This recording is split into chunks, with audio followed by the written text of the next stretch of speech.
अब भारत में संविधान है, कानून है और साथ ही साथ अधिकार हैं, इसलिए तमाम जो मौलाना हैं अपना विरोध प्रदर्शन कर रहे हैं। मुसलमान समुदाय सड़क पर निकलकर अपनी बात कहते हैं और आपने देखा था संभल में तो पत्थरबाजी तक की थी। लेकिन बांग्लादेश में जो पड़ोसी मुल्क है वहां पर हिंदुओं को इजाजत नहीं, अधिकार नहीं बचा उनके पास। हिंदुओं पर लगातार वहां पर हमले हो रहे हैं और हमले थमने का नाम नहीं ले रहे।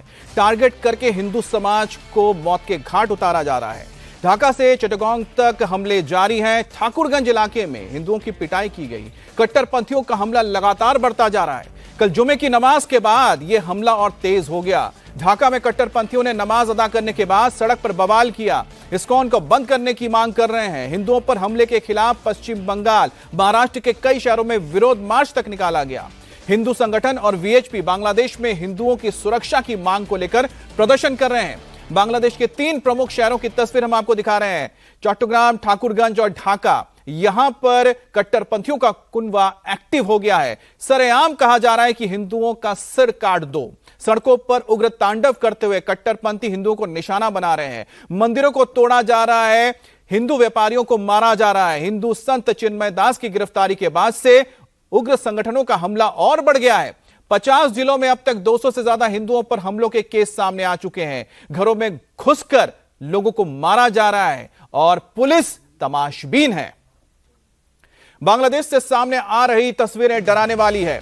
ढाका, चिटगांव समेत 50 से ज्यादा जिलों में कट्टरपंथी एक्टिव हो चुके हैं। नारेबाजी करते हुए सड़कों पर मार्च निकाला जाता है। भड़काऊ नारे लगाए जाते हैं। खुले तौर पर हिंदुओं को मारने काटने की बात कही जाती है।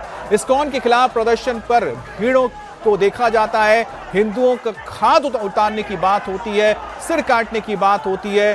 भीड़ सड़कों पे मार्च कर रही है। जहां पर भी उन्हें कोई हिंदू नजर आता है उसकी पिटाई कर देते हैं। तो 2 तस्वीरें हम आपको दिखाते हैं। इन तस्वीरों से आप समझ पाएंगे किस तरह से इस वक्त हालात हैं। एक तरफ देखिए बांग्लादेश में किस तरह से जो यहां पर कट्टरपंथी मुस्लिम समुदाय के लोग हैं वो सड़कों पर उतरे और जबा करने की बात कर रहे हैं, जहां पर कहा जा रहा है इस्कॉन और हिंदुओं को काट डालो। दूसरी तरफ आप देख रहे हैं उसी तरह से बड़ा सा हुजूम निकला है। हाथों में लाठी, डंडे, तलवार लेकर निकले हैं और इनका यही कहना है कि हिंदुओं को मारो, हिंदुओं के मंदिरों को तोड़ो। तस्वीरें ढाका की है, जहां नमाज अदा करने के बाद प्लानिंग के तहत भीड़ सड़कों पर उतर आई, नारे लगाने लगी। इस्कॉन के खिलाफ नफरती एजेंडे के साथ भीड़ ने हंगामा किया। पुलिस के कंट्रोल से बाहर उपद्रवी हिंदुओं को मारने काटने की खुलेआम धमकियां दे रहे हैं। इस्कॉन द्वारा हमारे भाई आईनजीवी मोहम्मद आलिफ भाई को हत्या करार प्रतिबादे इस्कॉन के निषिद्ध करार জন্য সারা বাংলাদেশে তৌহিদি জনতা এবং হেফাজতে ইসলামের ঢাকা কর্মসূচিতে আমরা সবাই ঐক্যবদ্ধ হয়েছি। এই দেশে আমরা হিন্দু মুসলিম সহ সবাই শান্তভাবে সবাই ঐক্যবদ্ধভাবে থাকতে চাই, কিন্তু আমাদের সাম্প্রতিক সম্প্রীতি নষ্ট করার জন্য একদল উগ্র হিন্দুত্ববাদী সংগঠন ইস্কন দ্বারা আমাদের ভাই আহত হয়েছে, আমাদের ভাইকে নিহত করা হয়েছে, আমাদের মসজিদের উপর আঘাত আসছে। এই জন্য আমরা সবাই ঐক্যবদ্ধভাবে সম্মেলন করছি এবং সম্মেলন থেকে ঘোষণা জানাইছি যে অতি বিলম্বে ইস্কনকে নিষিদ্ধ করা হোক এবং উগ্র হিন্দুত্ববাদী সংগঠন হিসাবে ইস্কনকে যাতে সরকার খুব দ্রুত নিষিদ্ধ করে এই আবেদন আমরা জানাইছি।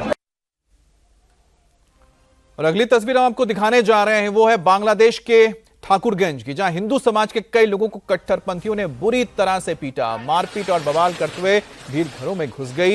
हिंदुओं के दुकानों को निशाना बनाया गया और आप देखिए कि किस तरह से लोगों को मारा गया। बस इनका इतना ही कसूर है कि ये हिंदू हैं, ये मुस्लिम नहीं है और इसी वजह से उनको चुन चुनकर मारा जा रहा है। पुलिस हाथ पर हाथ धरे बैठी है और यह गुस्सा इसलिए भड़का है क्योंकि हिंदू समुदाय के लोगों ने एकजुट होकर अपनी सुरक्षा के लिए बात की थी। चिटगांव के अंदर एक बड़ा सम्मेलन हुआ था, जनसभा की गई थी और अपनी मांग रखी गई थी, जिसके बाद लगातार इस्कॉन और साथ ही साथ हिंदुओं को टारगेट किया जा रहा है।